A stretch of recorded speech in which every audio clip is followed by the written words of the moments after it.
Hey everybody, hello and good afternoon. Greetings from Henderson, Mason. Yeah, we're crossing into the Ohio. Let's call it entering Ohio.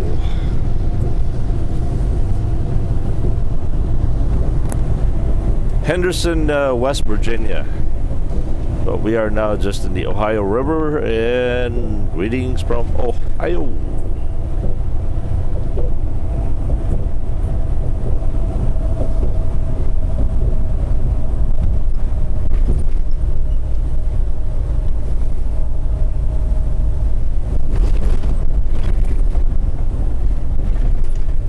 Alright, boy, I'm in a roll today. Welcome once again to another of JBG Travels I Made It Up story segment or episode. There he goes. There was a man from Chicago. He was known in the street racing world as the slickest, fastest, the best driver, drag racer in Chicago. In fact, him and his car were known to be were one because they both were excellent. They were perfectly matched to each other. In fact, they have been accused of who's driving who, you driving the car or the car driving you, because they were the perfect pair, right? And he was known to drive through the traffic like you wouldn't believe, real fast. And he didn't mind cutting off people either. He was also known to be rude.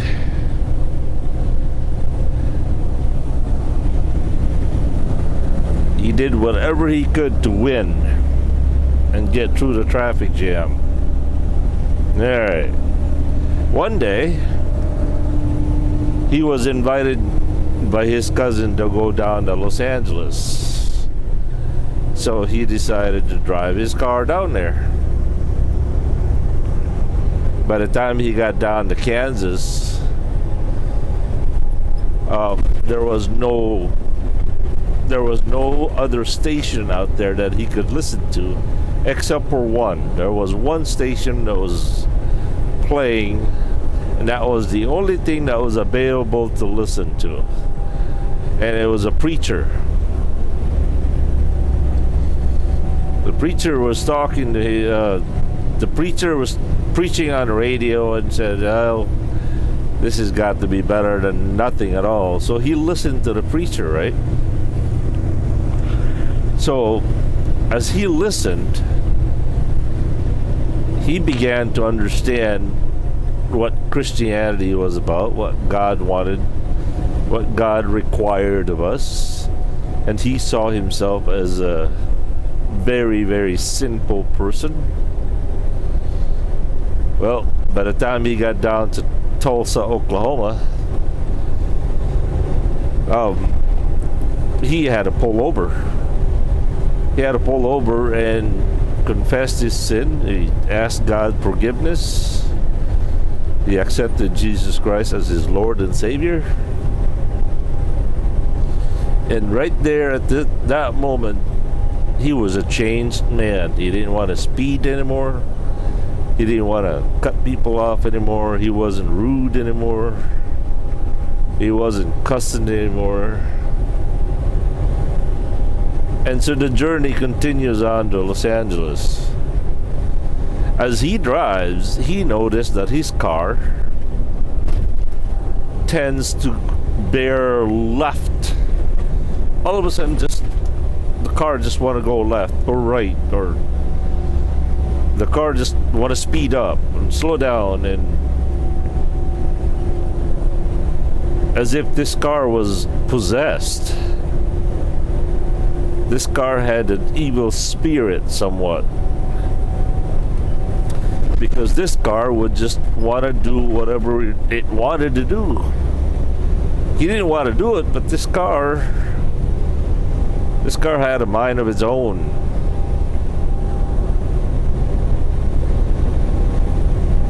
And he took it to the mechanic, and he says, well, how come this car is reacting this way?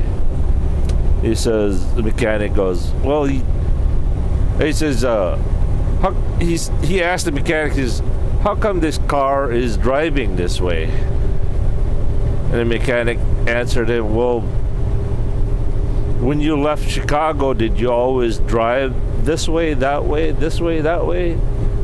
He said, yeah, how'd you know? He says, well, the wear and tear of a car is a telltale sign of what kind of driver, a person is. I could tell if a driver wanted to drive on the left side of the road all the time, or right side of the time, or I could tell if this driver is a fast breaker or gas guzzler. He says a wear and tear of a car can tell a whole lot about who drives it. And to his shame, he says, yeah, you know what? You are correct. These are the things that I did when I left Chicago. For many years, I've driven this car exactly this way. Says, well, that's why your car is reacting that way. The moral of the story is, when the guy left Chicago, him and his car were one and the same. They were in one in accord. They had the same spirit, right? But as soon as he left Chicago, got down to Kansas, he started listening to a preacher. And the preaching was so effective that he changed. God gave him a new heart. And even though he didn't want to sin anymore, he didn't want to do those things that he did, the car was so used to driving the way it was that suddenly sometimes it just wanted to bear right, bear left, or whatever. Again, the moral of the story is his spirit was converted. His spirit he was given a new heart. He was given a new spirit. But his body, his flesh, his humanity, his traits are still with him. His unredeemed flesh, his unredeemed humanity was still there. If I may add, if somebody would ask the question, well, how come he just didn't get out of the car and got a new car? Well, he can't, because him and the car were one.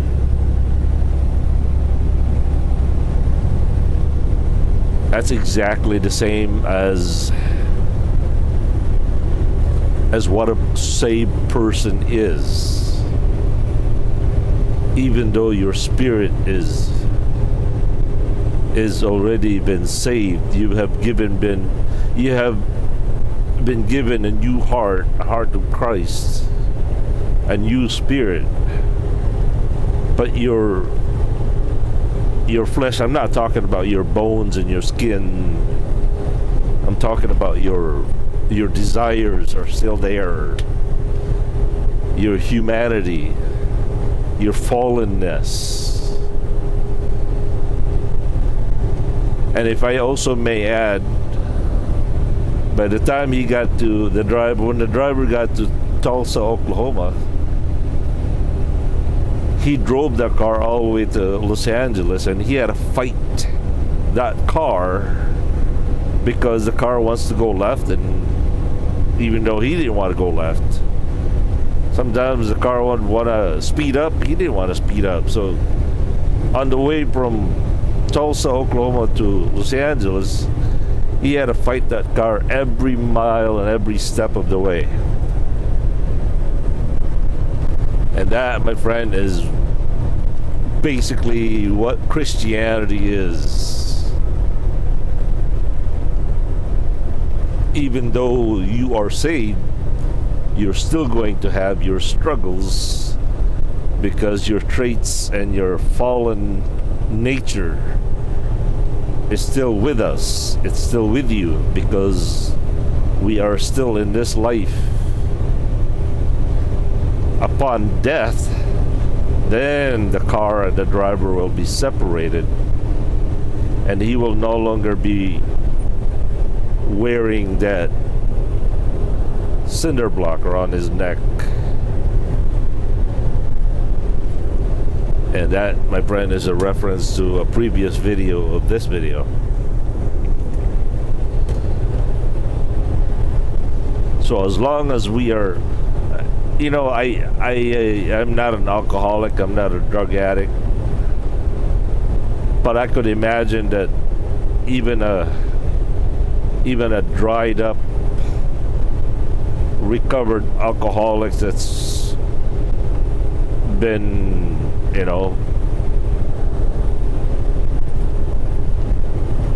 been around for many years, or not a recovered alcoholic or ex-alcoholic, I would imagine that he doesn't have the desire to drink, but sometimes I bet you it still crosses his mind. Just like there are certain things in life that it comes in our heart, comes in our head. We don't desire it, it just comes. It's just kind of like it's like a computer virus. It just pops up. Even though you weren't even thinking about it. Even though you were not desiring about it. Even though you weren't planning on it. It just lands. It just pops up. Like out of the blue, out of nowhere, a fly just lands on your head.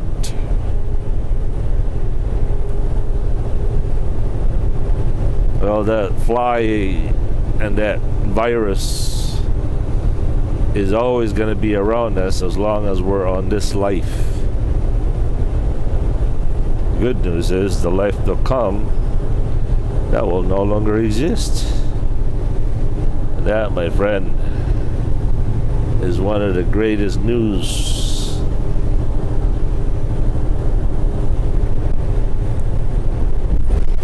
To be able to walk around without that cinder block around our neck, that label, that sin nature that we have.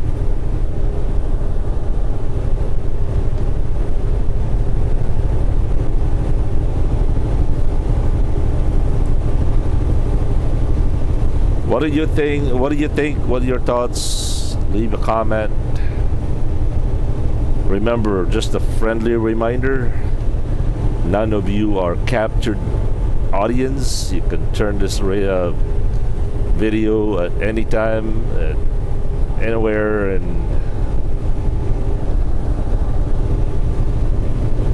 I hope you don't feel like I'm forcing this down your throat, as the vernacular of these age always says.